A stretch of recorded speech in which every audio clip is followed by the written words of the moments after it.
Qual é a razão pela qual há tanta pregação e tão pouca prática? Por falta de meditação.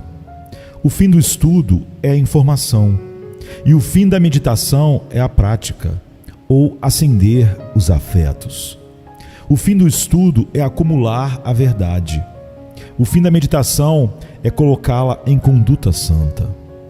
Ouvir sermões e não meditar sobre eles é infrutífero. Podemos ouvir e ouvir, mas é como colocar uma coisa em um saco furado. Não é o toque da abelha na flor que colhe o mel, mas sua permanência por um tempo na flor que extrai o doce. Assim, não é aquele que lê mais, mas aquele que medita mais, quem provará ser verdadeiro cristão, ou cristão maduro, mais doce, mais sábio e mais forte. A meditação afastará seus corações e almas de pensamentos pecaminosos. Quando o vaso está cheio, você não pode colocar mais. Se o coração está cheio de pensamentos pecaminosos, então não há espaço para pensamentos santos. E se o coração está cheio de pensamentos santos e celestiais pela meditação, então não há espaço para pensamentos maus e pecaminosos. Sem meditação, a graça nunca prospera.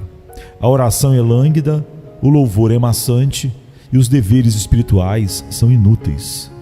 É mais fácil ouvir 1 ano de sermões do que passar 1 hora em pensamentos íntimos, devotos e proveitosos sobre as coisas divinas.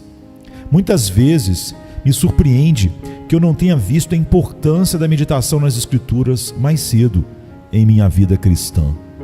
Devemos considerar o que lemos, ponderar sobre isso e aplicar em nossos corações. Não aplicar para os outros, para a igreja. Aplicar ao meu coração e conduta. A coisa mais importante que faço é ler a palavra de Deus e meditar nela. Assim meu coração pode ser consolado, encorajado, advertido, repreendido e instruído. A razão pela qual ficamos tão frios ao ler a palavra é porque não nos aquecemos no fogo da meditação. Sem meditação, as verdades que conhecemos nunca afetarão nossos corações e permanecerão apenas na mente. Então a meditação leva uma verdade ao coração. Leia antes de meditar.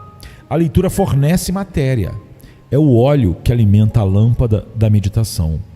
Certifique-se de que suas meditações sejam fundamentadas nas Escrituras. Ler sem meditação é estéril e infrutífero. Meditação sem leitura é perigosa e te faz criar um Deus falso. Algumas pessoas gostam de ler tantos capítulos todos os dias. Eu não os dissuadiria da prática, mas prefiro deixar minha alma mergulhar em meia dúzia de versos o dia todo do que lavar minha mão em vários capítulos. Ser banhado em um texto da Escritura e deixá-lo ser sugado em sua própria alma até saturar seu coração. Coloque seu coração na palavra de Deus. Pela meditação, seu conhecimento é aumentado. Pela meditação, sua memória é fortalecida. Pela meditação, seus corações são aquecidos.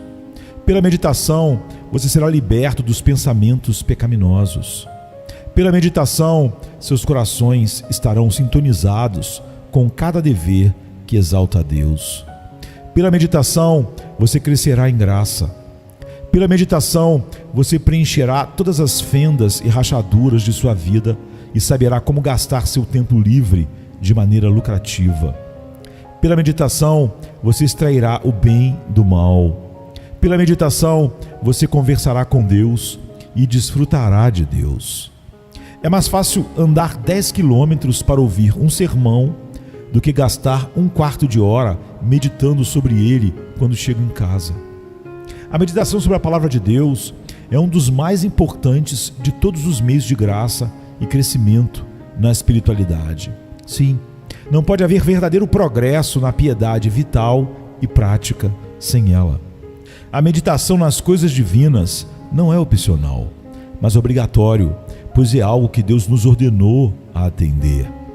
Não deixe este livro da lei sair da sua boca.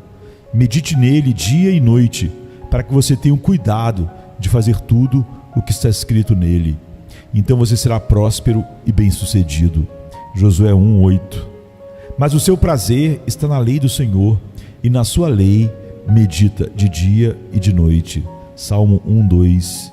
Eu medito em teus preceitos e considero teus caminhos. Salmo 119:15. Ó, como eu amo a tua lei, eu medito nela o dia todo. Salmo 119:97. Meus olhos permanecem abertos durante as vigílias da noite, para que eu possa meditar em tuas promessas. Salmo 119, 148. Sem meditação, não se engane. Você pode ser religioso, mas ainda viverá na impiedade, mesmo que refinada. Há uma grande diferença, tanto no princípio quanto na prática, entre o piedoso e o ímpio. As afeições dos piedosos são espiritualmente refinadas, e seus desejos são exaltados. As inclinações dos ímpios são corruptas, e seus desejos são rasteiros. O pecado tem apenas uma posição cambaleante e uma morada momentânea nos piedosos. Mas o pecado fixou seu trono e assumiu sua residência eterna nos ímpios. Nos piedosos, a graça e o pecado lutam pela soberania. No ímpio, o pecado domina e não a luta. O piedoso está profundamente preocupado com o mundo vindouro. O ímpio não se preocupa com as realidades eternas. A fala dos piedosos é temperada com graça. O discurso dos ímpios é insípido e vão. O piedoso tem sua esperança fixada em Deus. O ímpio não tem temor de Deus diante dos seus olhos. Os piedosos usam o mundo sem abusar dele. Os ímpios, ao usar o mundo, abusam de si mesmos e dele. O piedoso vê Deus em sua vida diária e se regozija nele de todo o coração. O ímpio diz em sua prática: não há Deus, e deseja em seu coração que não haja Deus. O piedoso adora o Criador acima de tudo. O ímpio adora a criatura no lugar do Criador. O piedoso usa o nome de Deus com a mais profunda reverência e se afasta da iniquidade. O ímpio profana o nome de Deus e acrescenta iniquidade ao pecado. O piedoso redime seu tempo. O ímpio desperdiça seu tempo. O piedoso estuda seu dever em obediência a todos os preceitos de Deus. O ímpio se liberta de todo o mandamento de Deus. O piedoso perdoa seus inimigos. O ímpio arma uma armadilha para seus inimigos. O piedoso entrega a Deus para vingar as injustiças feitas a ele. O ímpio, ardente e tumultuado, busca vingança. O piedoso ama a pureza em todas as coisas. O ímpio chafurda na impureza. O piedoso está contente com sua condição. O ímpio cobiça todo dia. O piedoso tem seu coração purificado pelo Espírito. O coração do ímpio é como uma gaiola cheia de pássaros impuros. O piedoso anda em liberdade nos caminhos de Deus. O ímpio é servo e escravo do pecado. O Espírito Santo governa no coração dos piedosos. Satanás governa no coração dos ímpios. O piedoso tem sua cidadania no céu. O ímpio tem sua cidadania no inferno. Assim como há uma grande diferença entre seus princípios e práticas, assim também em seus destinos eternos. Deus é fiel, Ele prometeu felicidade aos piedosos e ameaçou vingança aos ímpios. O ímpio é expulso na sua maldade, mas o justo tem esperança na sua morte. Provérbios 14, 32. Os piedosos estão sob a bênção do amor de Deus. Os ímpios estão sob a maldição da justiça de Deus. Os piedosos, com alegria, tiram água das fontes da salvação. Os ímpios beberão da ira do Todo-Poderoso. Aos piedosos pertencem todas as grandes e preciosas promessas. Aos ímpios pertencem todas as ameaças de Deus. O céu será o palácio dos piedosos. O inferno será a prisão dos ímpios.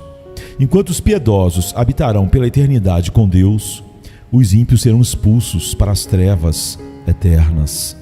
Assim, os justos e os ímpios são separados em sua vida e divididos em sua morte. Eles estão divididos em seus princípios, em suas práticas, em suas escolhas, em suas alegrias, em seus pensamentos, em seus empreendimentos, em seu discurso, em seus medos, em suas expectativas, em sua morte e pela própria eternidade. Cuidado, você pode saber tudo isso e ainda ser ímpio. Só quem tem a palavra de Deus e nela medita de dia e de noite pode ser chamado piedoso. E não é que eles podem mudar, eles já mudaram. E nada vai parar a mudança até que sejam perfeitos, até que sejam a imagem de Cristo.